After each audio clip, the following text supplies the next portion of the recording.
Niccolò Fontana, di nobili origini ma assai povero. Nato a Brescia nel 1499 sotto la Repubblica Serenissima, rimane orfano di padre all'età di 13 anni durante il sacco di Brescia, dove lui stesso riporta delle gravi ferite al cranio e alla mascella che lo rendono balbuziente a vita. Per questo viene soprannominato Tartaglia, nome col quale lui si identificherà a vita e firmerà le sue opere.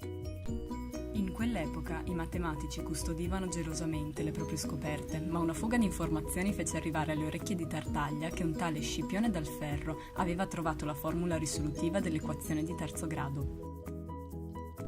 Tartaglia arriva così in maniera autonoma a trovare la risoluzione dell'equazione, inizialmente senza il termine di primo grado e successivamente senza il termine di secondo grado.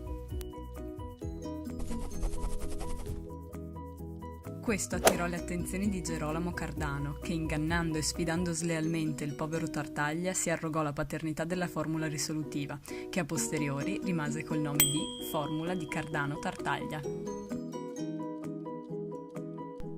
Se ti è piaciuto il video, metti like e condividilo con i tuoi amici.